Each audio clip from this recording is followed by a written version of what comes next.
Hey everybody, this is Jeffrey with Southern Kitchen. Today we're going to be talking about all things fried. There are a few different methods for frying. We're going to walk through probably the most common, which we know is the standard breaded procedure. You can fry most items this way. We're going to do a Southern classic, fried green tomatoes. So to start, we've got some green tomatoes that we've sliced about a ½ inch thick, maybe a little bit thinner, and we've salted these and dried them ahead of time. Green tomatoes have a lot of moisture in them by nature, and you see how pliable they are. The salt will help draw some of that moisture out, and everything will stick better as we go through our breading procedure. We've got three main elements to our standard breading procedure. First is going to be all-purpose flour. Second is going to be egg wash. Third are breadcrumbs. So along the way, we want to make sure that we're seasoning every single part so we don't have bland fried food. So with our green tomatoes, we're going to toss these around a little bit, but I'm just going to sprinkle them with some kosher salt. We're also going to add a bit of salt to our flour. Just kind of use your finger to mix that all in. We're going to do the same with our breadcrumbs as well. We're going to hit it with some more seasoning once it comes out of the hot oil, so don't go too nuts here. A little bit of black pepper as well. Just mix this all around. And now you hear the term egg wash. What does that mean? So to start, I've got 2 beaten eggs here. And to make it a little more homogeneous in texture, I've got just about a tablespoon of water. Just whisk that together. You want to have everything nice and smooth. You don't want to see much separation between whites and yolks. This is going to make sure that the egg completely coats whatever it is we want to bread.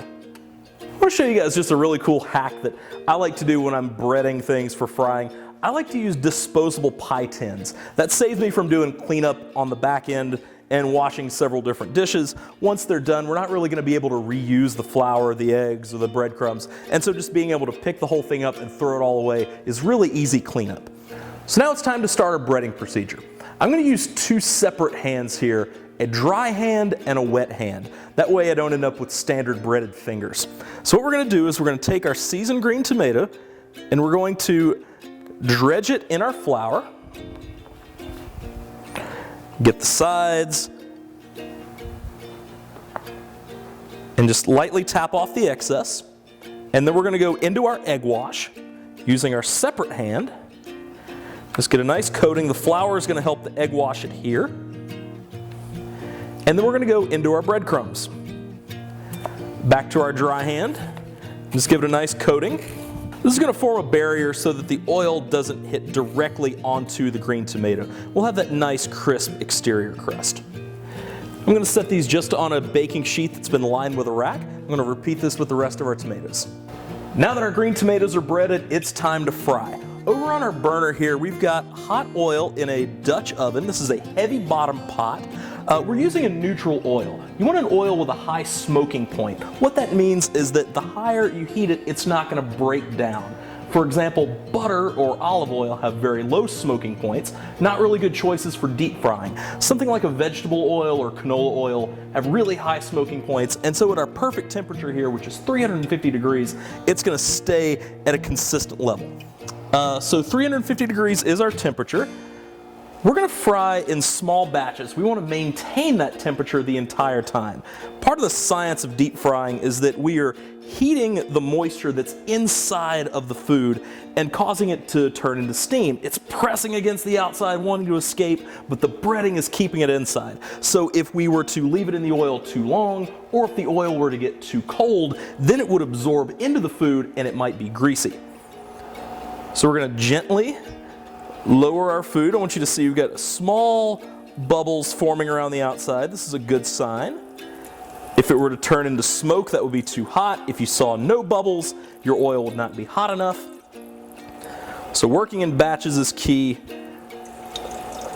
We're going to drop about 4 in at a time here.